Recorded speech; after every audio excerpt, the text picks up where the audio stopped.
All right, so we left off talking about pKa, and we left off talking about predicting equilibrium. We talked about the proton transfer mechanism.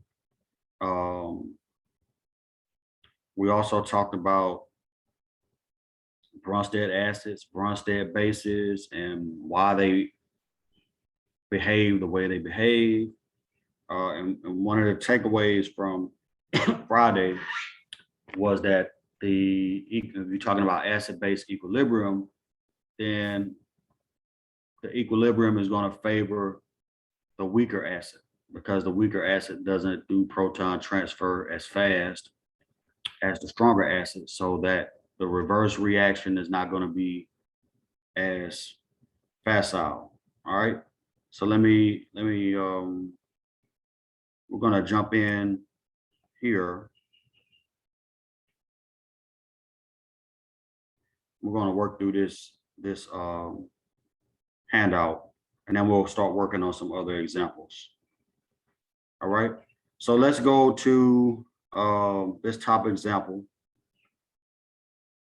We're just going to work through this. Hopefully you have, there's a lag with my Wi-Fi, so I apologize for all the scrolling. So hopefully you have this handout already. Where's that located at? In the second module in the assignments folder. I only see one handout in the second page that you had. Yeah, it should be one handout, but it should have like hold up. All right, so we got two acids, and what we're going to talk about today are the factors that affect acidity.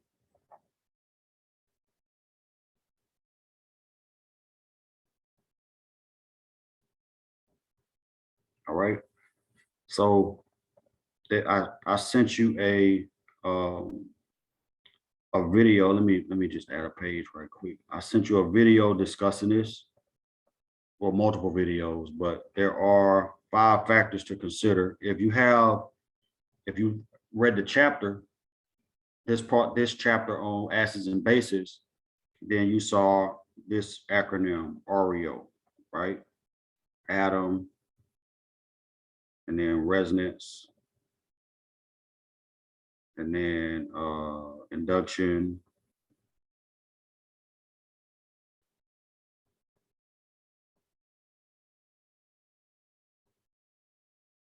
and then orbital, right? But the mnemonic that I gave you, or the acronym, is that we're going to use. I mean, you can use ARIO. I have no problem with that. But we're going to talk about it from a little bit different perspective. I use the acronym HIRES. Right, so it's hybridization,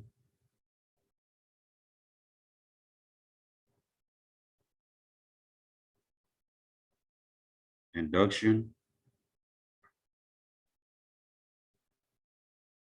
resonance, electronegativity, and size.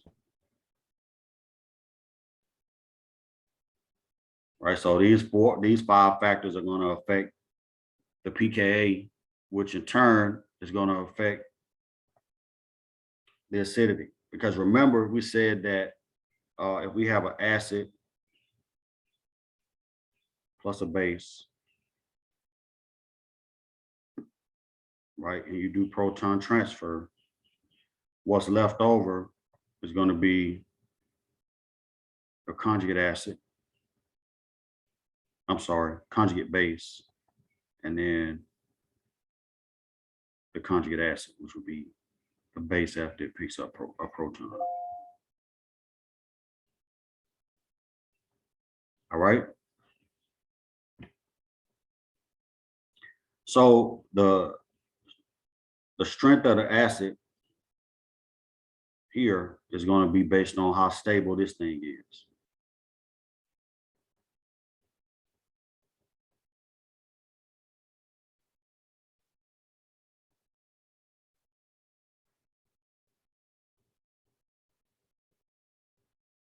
Right. And so the factors that stabilize the conjugate base are whether the atom that it's on is in a particular hybridization state, or whether there's some functional group close by that can do induction, or whether the conjugate base can be stabilized by resonance, or the electronegativity of the atom, where the charge is, or the size of it.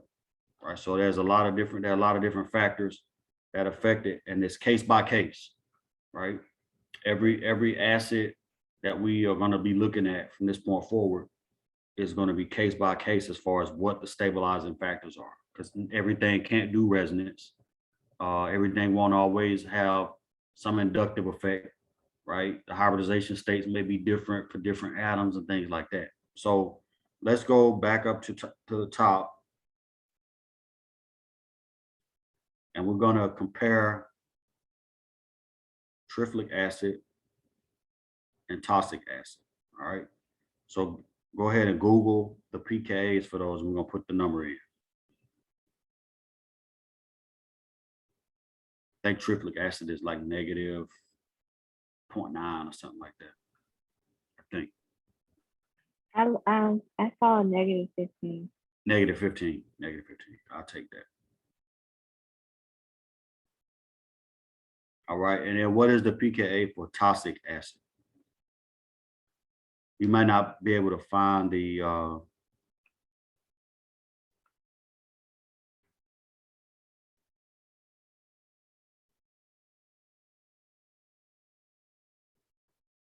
I see negative 2.8. negative 2.8. Yes. All right. We'll take it. We'll take it. All right. So it says explain the pKa difference. Right. So when anytime you're trying to compare acids and compare pKa's, the immediate thing to look at is what does the conjugate base look like? What is the conjugate base? Right. So for triflic acid, the conjugate base looks like this.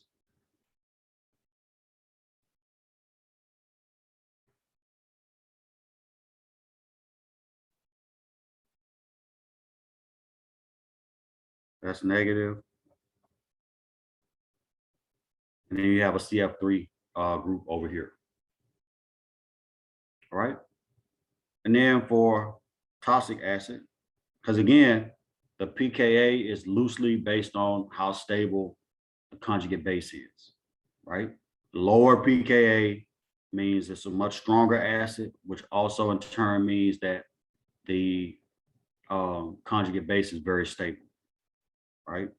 Let me put that up here somewhere.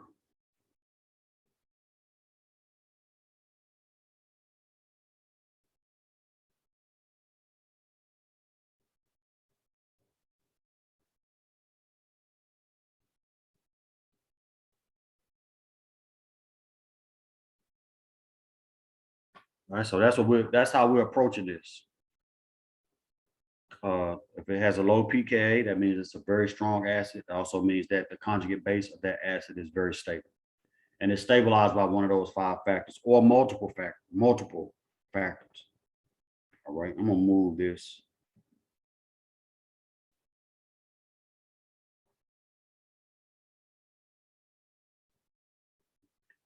All right, so the conjugate base for toxic acid is gonna look like this.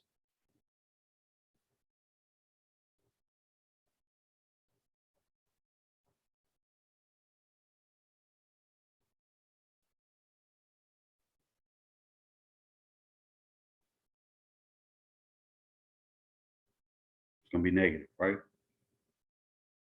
Any questions about that, about the structure of the conjugate base?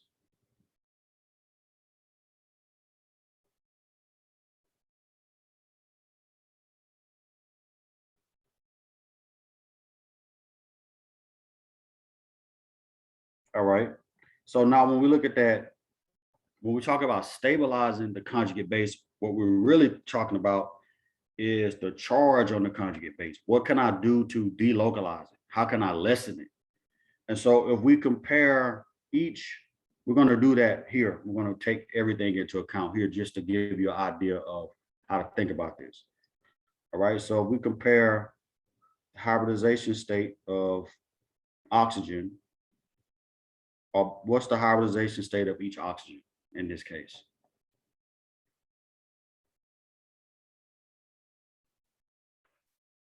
It's got 4 groups around it. SP3. Yeah, both oxygens are sp3 hybridized. Good. Right, so there's no difference in hybridization, so that can't be one of my factors that's going to stabilize it. What about the electronegativity of oxygen? You think it changes going from one acid to the other? No. It doesn't. No.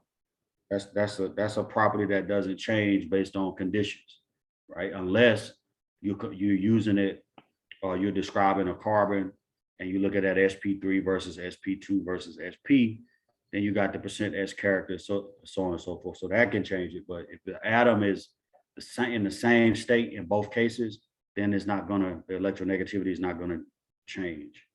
All right. What about size? Both atoms, same size, am I right? Yes. Yes. Yeah, so those factors, we don't have to compare. What we're left with is resonance and induction, right? So we're left with induction. Let me do this.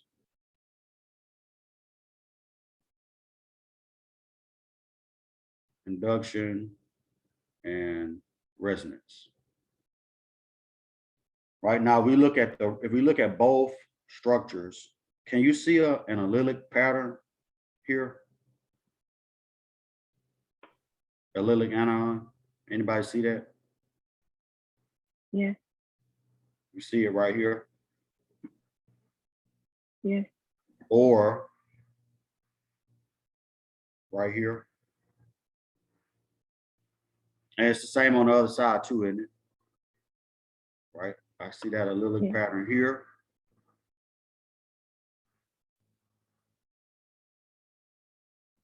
And here. Right? So both can do resonance. Am I right? If I were to push these arrows, take these arrows and move them here, I could break that sulfur oxygen pi bond like so. It's coming. It's just there's a lag with my Wi-Fi. Not sure why. All right. Are y'all following that? Can I do that as a resonance form? Yes. Can I do it also if I were to do the same thing, except I would break actually, you know what? I'm going to draw the resonance forms out. I'm gonna add a page. I hate trying to squeeze this stuff in here.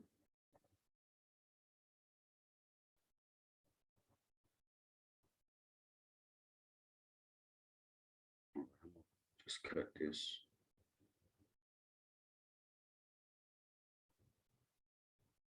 And just to clarify again, allylic means that you have a ion and then a double bond that are like adjacent. Yes, Okay.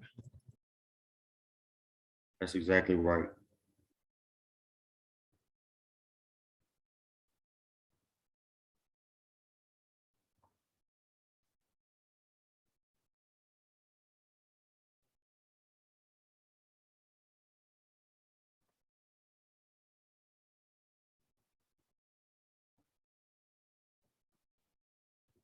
Up a little bit. All right. So this is going to give me one resonance form.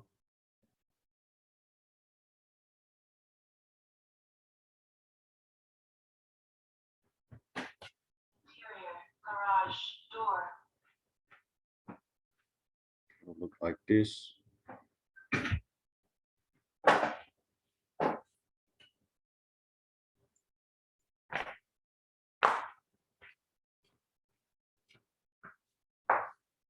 Is that right?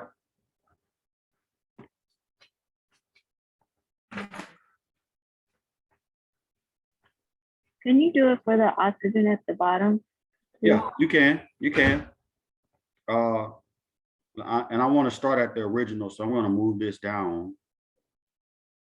I'm gonna try to move it down.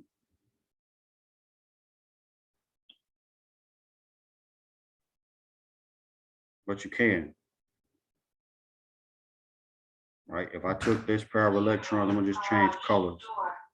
Took this pair of electrons and not that. Did this, and then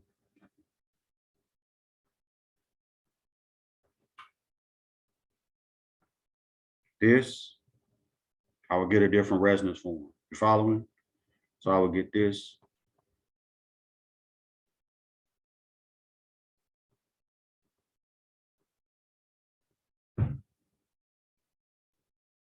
Right, so I can do resonance more than once. Is that good or bad? Good. It's good. The more resonance forms I can do, the more stable that anion is going to be, right? Or if it's a cation, the more stable that'll be. If it's a radical, the more stable that'll be.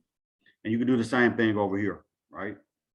You can put in arrows to show resonance here.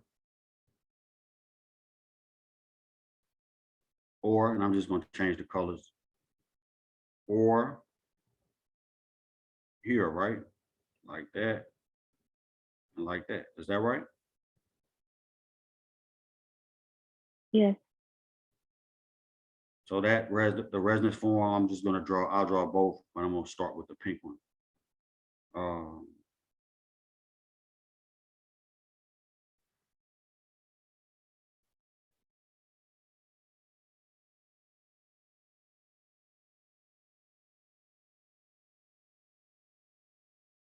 So that first set of, the pink set of arrows will give me that. Or the green set will give me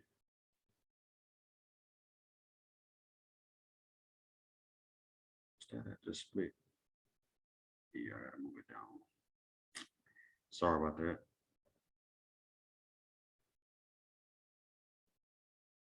The green set is going to give me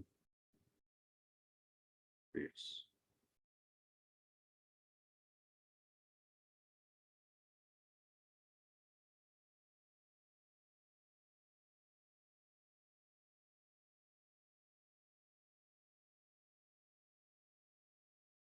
You okay with that?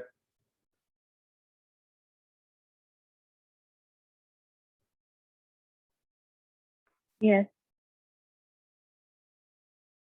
So when we're comparing both acids, what can we say about their ability of the conjugate base to do resonance? Is it possible for both? Yes. Yeah, same number of resonance forms for both. Right, so let's go back up to here. And when we compare these two, we'll say that they can both do resonance. Right, so the resonance is not more prevalent. The ability to do resonance is not more facile in one compared to the other. Right, so the only thing left is, now don't get me wrong, the resonance is a stabilizing factor, but it's a stabilizing factor for both.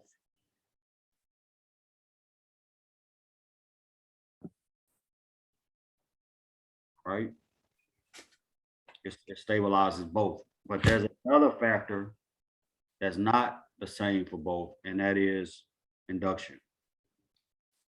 All right, so I'm gonna, well, I got it drawn down here, so I'll just copy.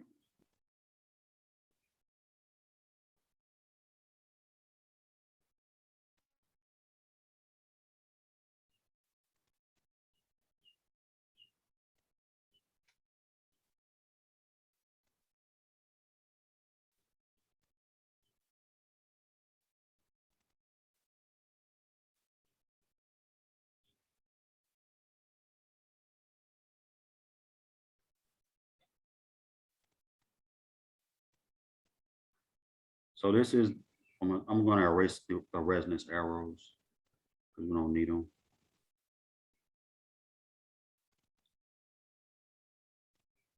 So that's again the conjugate base for toxic acid, and I'm sorry, triflic acid.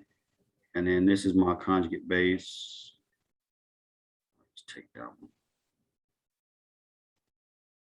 This is my conjugate base for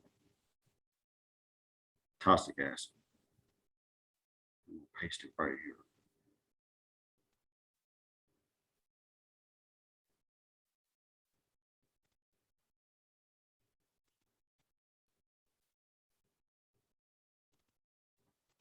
All right. So when we talk about induction, does anybody remember the definition for that? The ability to polarize a bond. Yeah, it's the ability to polarize a bond. And induction is also, you can think about it in a molecular sense, in that if you have an inductive functional group somewhere close to a charge, it's going to help to stabilize that charge. So here, the CF3 group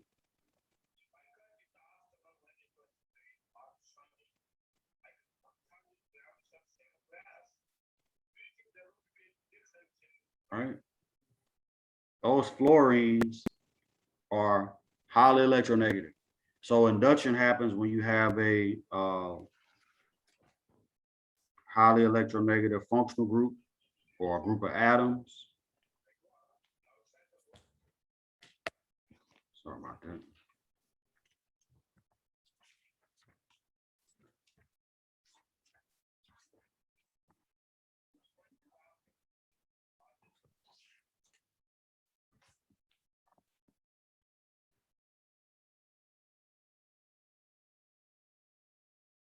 Right, so a highly electronegative atom or functional group that's near a charge.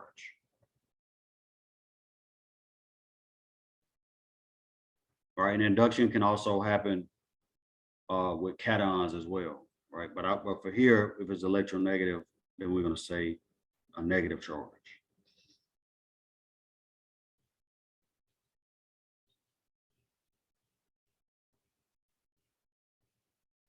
Right, that's one way to think about it. If it's a positive charge, then you don't want to pull electrons away.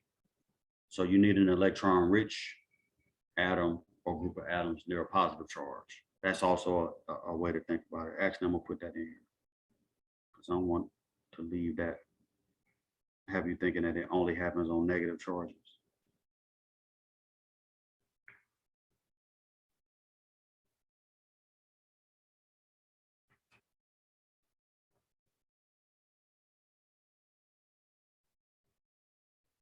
And I'm just abbreviating functional as FC.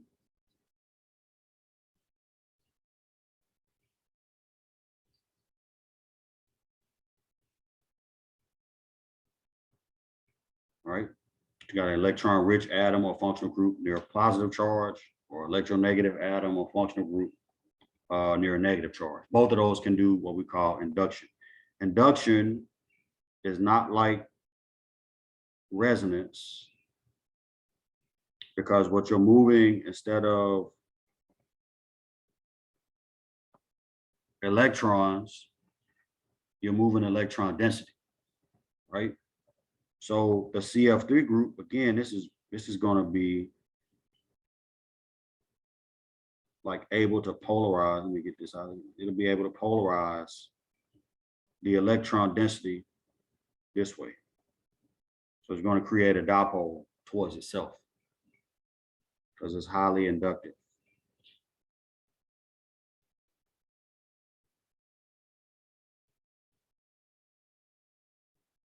Right, highly inductive. Those three fluorines are highly electronegative, so they're going to be pulling the electron density towards the CF3. If I were to draw it, if you see this in a text, they'll have it drawn something like this, where there's an electron cloud around this whole molecule. Let me see if I can duplicate that.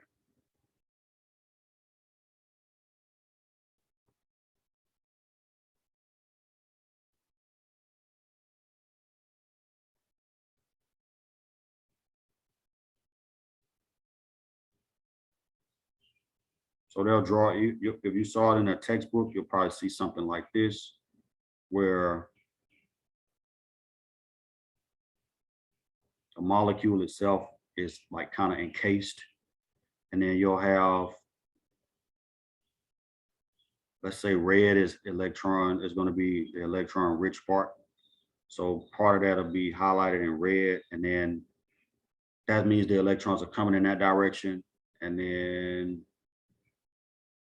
like this part will be something like that, right? This is not an exact duplication, but if you're showing this in terms of the electron cloud around the molecule, the electron density is going to be toward the red section.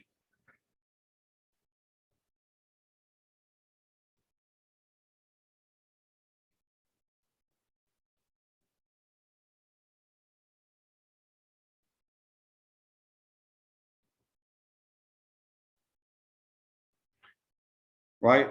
But when you look at toxic acid, you don't have that, right? That aromatic ring is not necessarily inductive, even though the carbon is sp2 that's attached to sulfur. It's not nearly as, it doesn't have nearly as a pronounced inductive effect as a CF3 group would, right? So that's where the difference in the pKa is going to come from, the fact that you have a CF3 group that's highly inductive, that can pull electron density away from oxygen and stabilize that charge, because it's always about delocalization, right? You're trying to take that charge and spread it out over as many atoms as possible. So yes, they can both do resonance, but this, the striplic acid conjugate base is stabilized by both resonance and induction, whereas the toxic acid conjugate base is only stabilized by resonance. So when we go back up here, we can put that here. All right, let me see what I can do with this.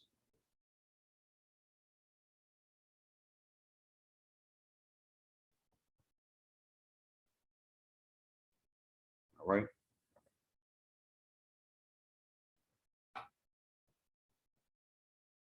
So when it says explain the pKa difference, right, we can say plainly that triplic acid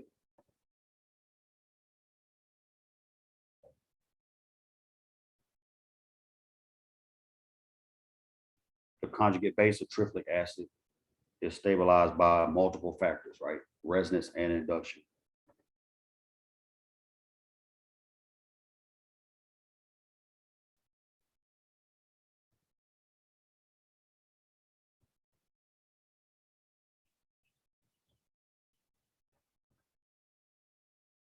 Right, by resonance and induction.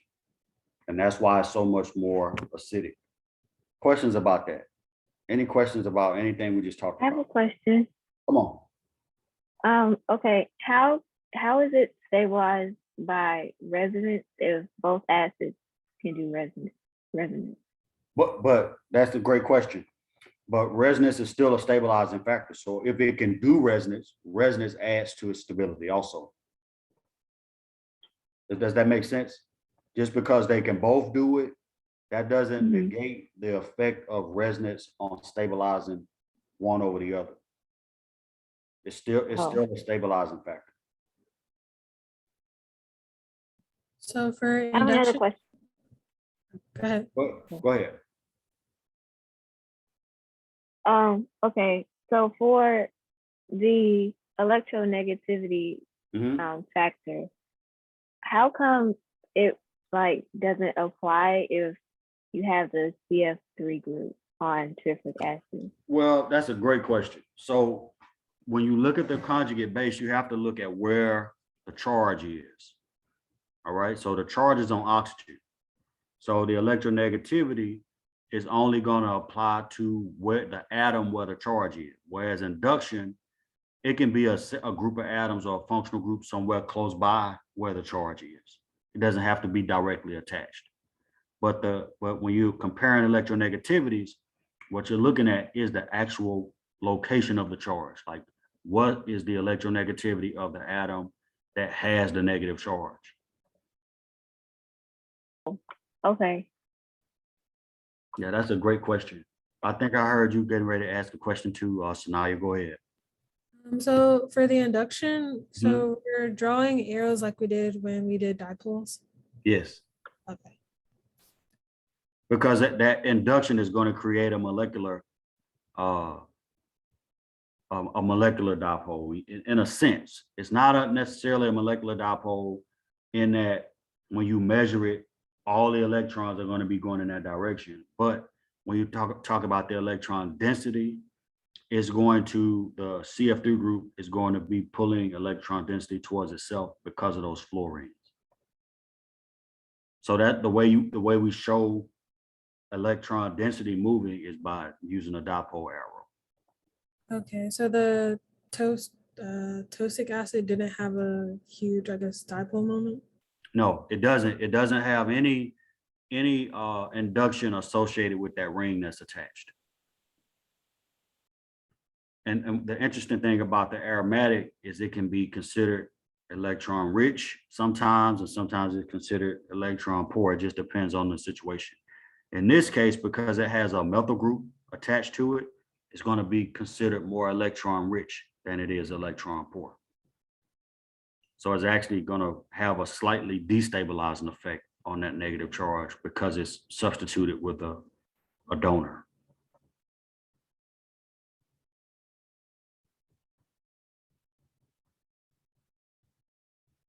All right, did that answer it? Yes. All right. Now let's go to the next part of the question. It says using the equation log X equals the difference in pKa, how much more acidic is one acid than the other? So X is going to be the number of times more acidic. So we just need to solve for X, which is to raise both sides to the power of 10, right? Is that and how we resolve logarithms, like not natural logs, but base 10 logs, right? So this will be 10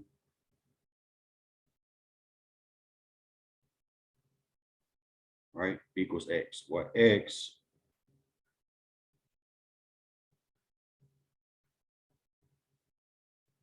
fix that. It's not a hashtag, by the way.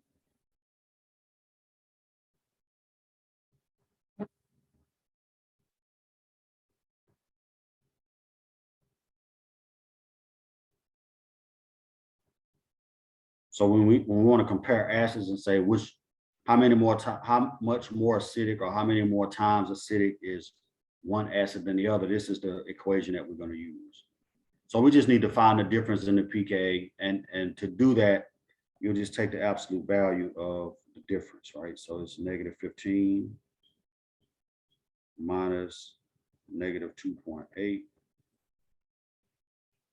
right? That's minus is going to turn into a plus. So be negative 15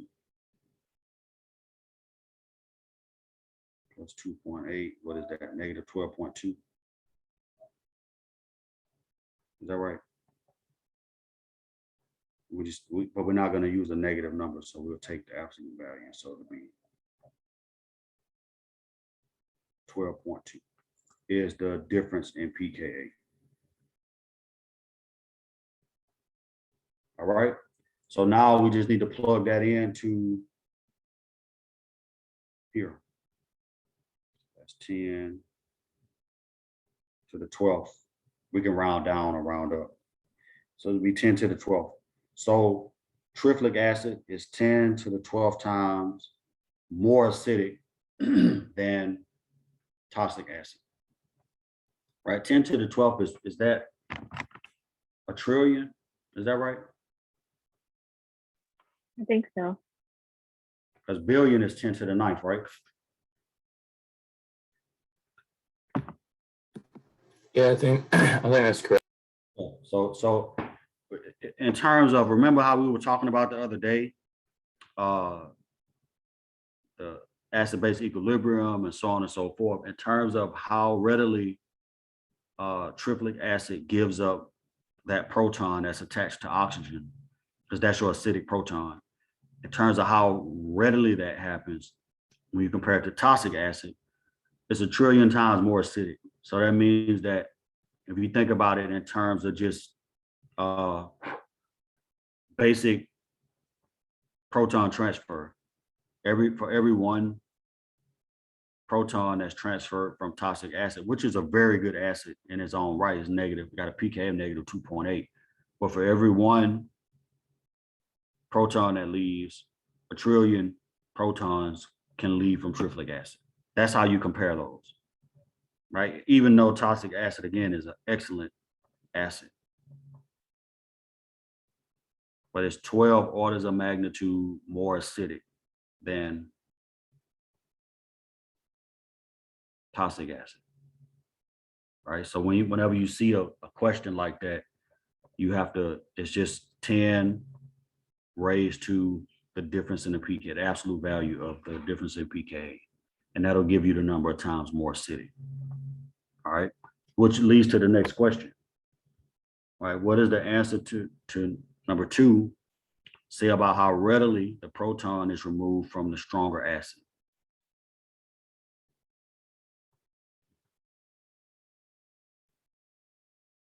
Is it A? It's A. It is deprotonated, or it does proton transfer rapidly, very rapidly, right? Because again, we think about what Bronsted acids do. They give up H+. And acid with a pKa in the negative range is going to give up H+ really fast. But what does that mean? Again, let's go back to the basic idea behind low pKa acids. What does that mean? If it's a stronger acid, what does that mean for its conjugate base? How do we tie those two together? It's weaker conjugate. Wait, no. Never. So it's a stronger acid. So that means that the conjugate base is more stable or less stable.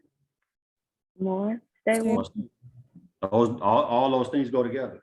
If it's a strong acid, that means when you rip off H+, or when it gives up H+, what's left over, which is the conjugate base, is going to be okay, right? It's going to be able to stabilize itself in some way, either through hybridization, induction, resonance, electronegativity, or size. That's why in the little cartoon video that I sent you, some of the acids, when they broke up with the proton, they cried, right? Because they're not as stable. The conjugate base is not as stable. So, and then some acids were fine. Some of the conjugate bases were fine when they broke up with the proton, because they're able to stabilize themselves in some way.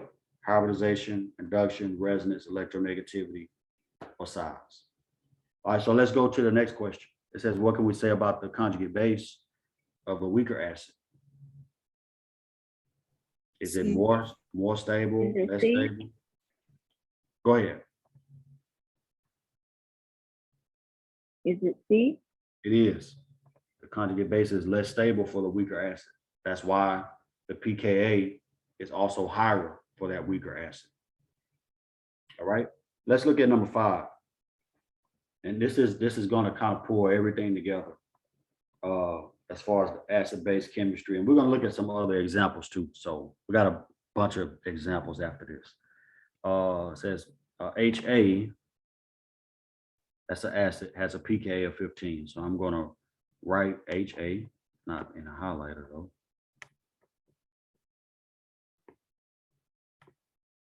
It has a pKa of 15. And then it says HB has a pKa of 5. It says, draw the equilibrium that will result from mixing HB with NaA and predict which side will be favored. So let's do that. So let's take, let me move this over to here. And let's take HB plus Na, and this is plus, and then A is negative. Anytime you see sodium or some metal associated with another atom,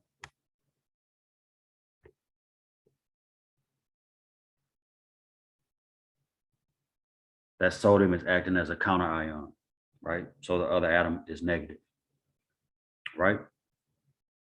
So this is the acid-base reaction on the left side of my equilibrium arrows. And then it says pKa of HB is 5. Is that right? Yes. All right. So how would you show HA forming? How do we get to HA? And what is HA?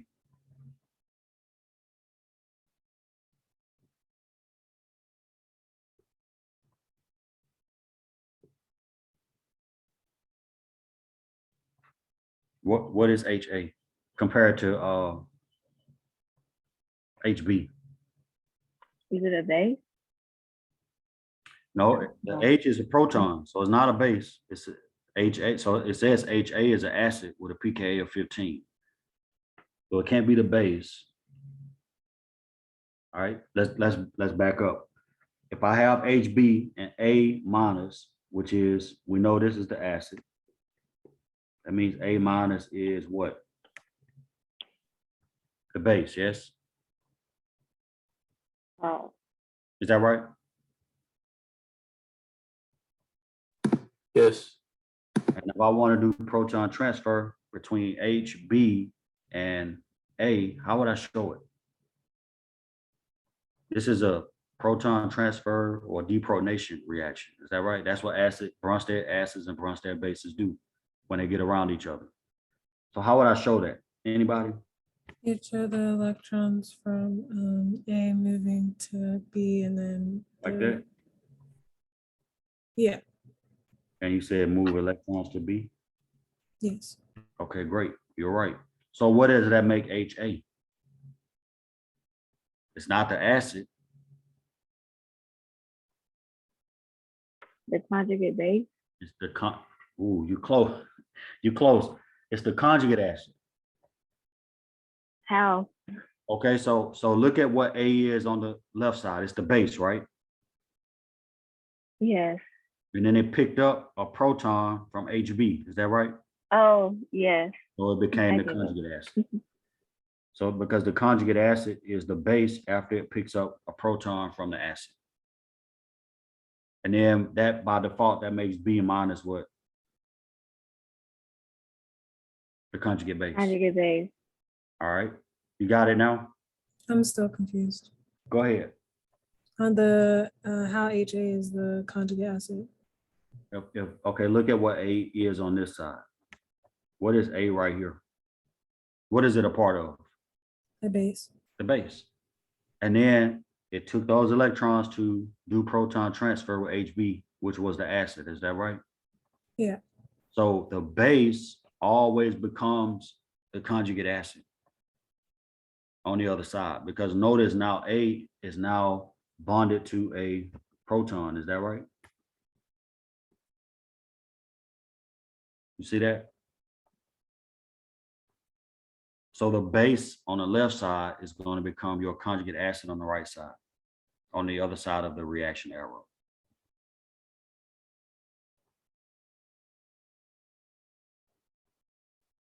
Okay.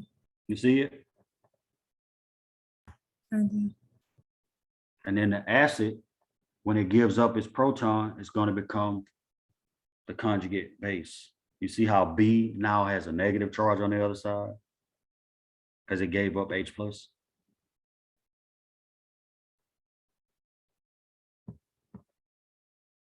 All right. So now I say it says predict which side will be favored. So we already put the arrows in. We need to put the equilibrium arrows in, but we can't do that until we figure out which side is favored. So which side is equilibrium going to favor? Is it the left side? You said the right side? all The right. left side? Why do you say that? I want to hear your reasoning for that before we put the arrows in. You said the left. You're saying that equilibrium is going to favor the left side. Yes, Why do you say that? because it has, oh, never mind. Are you changing your answer to the right side? Well, I was going to say it's because the pK is 5, so it's a stronger acid. Mm-hmm. Which So, Put it on a seesaw. Which way is that gonna tilt? oh, to the right. Always favors the weaker acid. Okay. So equilibrium is gonna go here, right? Like that. The forward reaction is gonna be faster than the reverse. Is that right? Yes. All right, let me ask one other question about this and then we got to stop. What is the difference in acidity between HB and H8?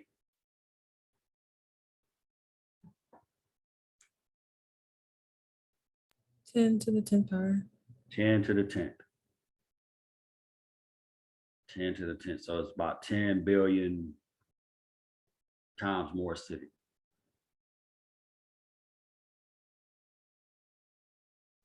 All right, so it'll be 10 to the 10th power. All right. We're going to stop here. We're going to work through some more of these problems on Wednesday. The exam is going to be on Friday. And it'll be just like the first exam, open notes on Blackboard, hosted on Blackboard. We're only going to take, we got out of the 6 tests we take, 3 of them will be lockdown browser, and then 3 of them will just be open. So I'm going to get these notes cleaned up so I can post them. I'll post the videos, and then we'll see you back on Wednesday, God willing. And we're going to finish work, well, continue working on our PK. All right. Is this the only worksheet that we have to turn in and then we just have to do the quizzes? For the second module, yes. All right, and the test is just on the second module too? Well, part of 1A is on there too. With the Oh, function. yeah, okay. Yeah. All right, thank you. Mhm. And how long will the test be open on Friday? It'll be open for the whole weekend. Okay. You'll have from Friday to Sunday at 11:59 to submit it.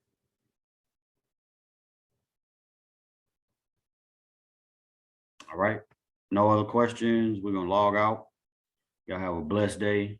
Stay safe, and I'll see y'all on Wednesday, God willing. Thank you. Have a good day. Thank you. Have a great day. Thank you. Thank you.